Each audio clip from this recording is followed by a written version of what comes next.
Oke, kita bahas lagi mengenai transfer update yang terjadi di akhir-akhir ini dan juga ada beberapa informasi yang mungkin saya bisa bagikan kepada kalian. Saya ingin bahas dulu dari Persita Tangerang yang boleh dibilang banyak kehilangan pemain intinya setelah kemarin ada Irsad Maulana dan juga Saiful Anwar ya ke Arema Malang, dan kali ini harus kehilangan Ahmad Nur Hardianto ya, dan juga ada Agung Prasetyo, dua pemain yang boleh dibilang cukup penting juga ya di musim lalu bersama Persita. Hardianto sebagai pemain depan yang selalu diturunkan menjadi line up walaupun beberapa kali dirotasi juga.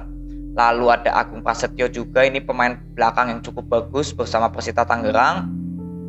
Ini dua-duanya ke Borneo ya. Jadi ini menurut saya ya pembelian cukup bagus oleh Borneo, tapi ya ini juga menjadi penurunan atau kemunduran ya dari kedalaman skuad dari Persita Tangerang, karena dengan masih diperkuatnya 4 pemain yang sebelum pindah ya, seperti tadi yang saya katakan, Persita Tangerang tetap berada di segmen papan bawah di finish di putaran kemarin ya, musim kemarin.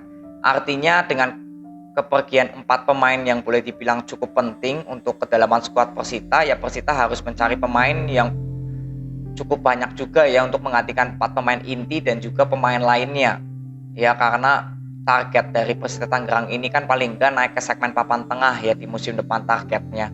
Jadi harus bisa mencari pemain pengganti juga yang seimbang dengan pemain yang keluar. Karena kalau kita lihat kedalaman skuad dari Persita Tangerang ya, kehilangan banyak pemain inti ya tentu saja semakin powernya sedikit kurang ya. Ini untuk Persita Tangerang. Tapi kita tinggal tunggu apakah ada gebrakan yang akan dilakukan oleh manajemen Persita Tangerang. Jadi Borneo sudah resmi ya mendatangkan 2 pemain lagi dari Persita Tangerang. Lalu Borneo juga sedang melakukan ini ya, perpanjangan kontrak. Jadi terakhir ada Leo Guntara, ini pemain sayap kiri dari Borneo yang sudah resmi diperpanjang. Lalu ada Wildansyah juga, ini berapa kali bermain di sayap kiri atau sayap kanan ya, back, dan ini sudah resmi diperpanjang. Jadi Borneo juga aktif ya dalam melakukan pembelian pemain dan juga perpanjangan kontrak di internalnya. Lalu next saya juga ingin bahas dari Madura United. Ini Madura United aktif juga di akhir-akhir ini mendatangkan 4 pemain baru ya, boleh dibilang 4 pemain baru. Jadi terakhir ada Malik Rizaldi, ini pemain penyerang sayap kiri atau sayap kanan ya. Ini dari Persela Lamongan juga cukup bagus di musim kemarin bersama Persela. Usianya juga masih 25 tahun, masih muda. Lalu ada Birul Walidan, ini posisinya back kiri atau back kanan juga, usianya juga masih boleh dibilang sedang proses menuju kematangan ya. Dan juga ada Rivaldi Bauwo, ini dari Persis Solo, tapi saya belum bisa menanggapi karena saya nggak nonton Liga 2 di musim kemarin, jadi semoga bisa memberikan kontribusi untuk Madura United. Lalu ada Esteban Vizcarra ya yang secara resmi ke Madura United. Ini juga menjadi pertanyaan untuk saya karena saya sudah melihat Vizcarra saat bermain bersama Persib Bandung.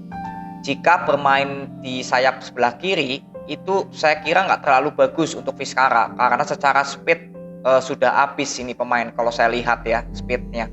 Tapi kalau dijadikan sebagai pemain gelandang penyerang atau untuk menggantikan Renan Silva lah misalkan, ya mungkin masih oke. Walaupun kalau saya Renan Silva kejual tapi digantikan Vizcarra, ya tentunya ada penurunan kalau yang saya lihat karena masih jelas bagus Renan Silva ya dibandingkan Vizcarra. Apalagi Vizcarra di musim lalu bersama Persib Bandung jarang dimainkan. Ya jadi kalau menurut saya untuk menjadi pemain pelapis juga nggak masalah lah dari Madura United ya ini. Jadi 4 pemain sudah resmi didatangkan ya oleh Madura United. Lalu next kita bahas dari Persikabo Bogor yang resmi memperpanjang kontrak Dimas Derajat. Ini usianya masih 26 tahun tapi salah satu pemain lokal yang masuk di daftar top skor ya untuk pemain depan. Jadi manajemen Persikabo Bogor langsung memberi pagar agar Dimas Derajat tidak dibeli kemana-mana ya. Jadi cukup bagus untuk manajemen Persikabo Bogor. Lalu PSS Sleman, ini juga saya ingin bahas karena PSS Sleman ini banyak sekali kehilangan pemain. Terakhir ada Ramdhani Lestaluhu ya, ini kembali lagi ke Persija karena masa pinjaman doang, tapi ya Lestaluhu juga beberapa kali di PSS Sleman tidak menjadi pemain inti, jadi ya tidak terlalu bermasalah lah menurut saya.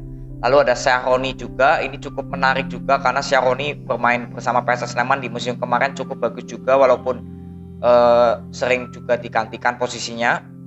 Lalu ada Misbakus Solikin ya, ini pemain tengah juga yang resmi ke Borneo, jadi Borneo juga telah membeli pemain lagi ya ternyata. Lalu ada Mahdi Albar, ini pemain back kiri atau back kanan, ini juga cukup bagus performnya, tapi justru tidak diperpanjang ya kontraknya untuk kesepakatan kedua belah pihak. Lalu ada Imam Mahmudi, ini pemain bertahan juga, usianya 28 tahun, kalau boleh dibilang ini usia yang sedang matang, tapi mungkin memang nggak masuk ya dalam skema PSS Sleman di musim depan. Lalu ada Alex Dusai, ini usianya masih 23 tahun, pemain belakang. Lalu ada Bagus Prasetyo yang ke Persekat ini, usianya 24 tahun, kiper. Dan itu aja dari PSS Sleman ya. Saya nggak terlalu banyak yang mengerti soalnya dari pemain-pemain yang diputus kontraknya. Lalu kehilangan Arsyad Surgiantoro ya, ini secara resmi pindah ke Persik Kediri.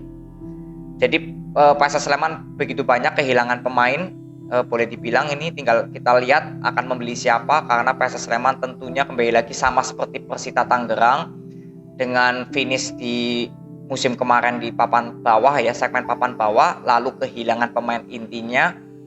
Ya kita tinggal lihat ya, karena dengan pembelian pemain nanti siapa pemain yang menggantikan posisi pemain yang keluar, kita bisa menyimpulkan juga bagaimana keseriusan manajemen dari Persita Tangerang dan PSS Sleman untuk di musim depan ya, karena ini pemain intinya boleh dibilang banyak sekali yang keluar. Lalu next kita bahas dari rumor dari Reva Aldi ya. Ini Reva Aldi gosipnya akan ke Madura United. Jadi ini Reva Aldi juga cukup bagus ya bermain dengan Persebaya Surabaya. Jadi semoga bisa menemukan tim baru yang cocok. Lalu apalagi yang saya ingin bahas, peresmian dari Persik Kediri ya, resmi mendatangkan pemain tadi yang saya bahas dari PSS Sleman, Arsyad Surgiantoro ya. Ini saya jujur belum mengerti bagaimana permainan Yus Surgiantoro bersama PSS Sleman di musim lalu, tapi saya sudah melihat histori statistik datanya bahwa di musim kemarin Yus Giantoro dari 21 pertandingan hanya menyumbangkan 2 assist ya. Jadi artinya tanpa mencetak gol. Dan ini posisinya sebagai pemain sayap atau pemain depan. Ya kalau dilihat dari statistik datanya di musim lalu bersama PSS Sleman ya, ini pemain yang usianya juga 25 ya. Artinya kan sudah menuju kematangan. Tapi kalau kita lihat di musim lalu hanya memberikan 2 assist dari 21 pertandingan tanpa memberikan gol.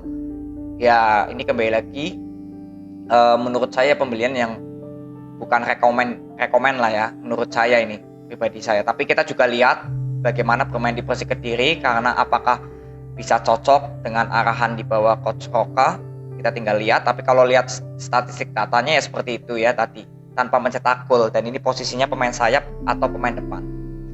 Lalu ada rumor dari Persik Kediri, ini Ferry Pahabol ya, yang gosipnya akan ke Persik Kediri juga.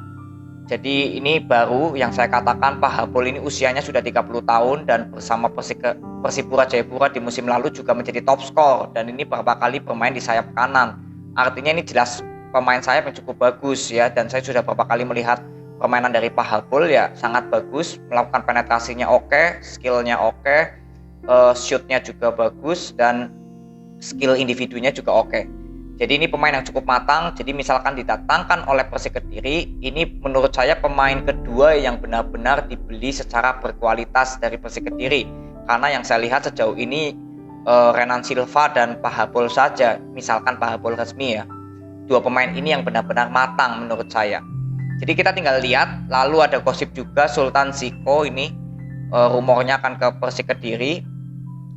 Pemain dari PSG Pati, saya nggak terlalu paham karena saya nggak mengikuti PSG Pati ya di musim lalu. Jadi itu aja mungkin video yang aku bisa bagikan kepada kalian mengenai transfer update, karena di sini sudah masih sedikit ya, belum ada kabar yang mengejutkan banget. Paling dari Persita dan PSS Sleman saja yang cukup menarik. Jadi itu aja, nanti kita coba bahas di video berikutnya kalau ada transfer update yang menarik dan juga masalah Marco Simic dan dengan Persija Jakarta juga sudah ada balasan ya, statement antar statement, tapi saya nggak berani berkomentar, saya tinggal lihat bagaimana nanti solusi dari kedua belah pihak. Jadi semoga baik-baik aja intinya. Ya, itu aja, terima kasih, sampai ketemu di video berikutnya. See you.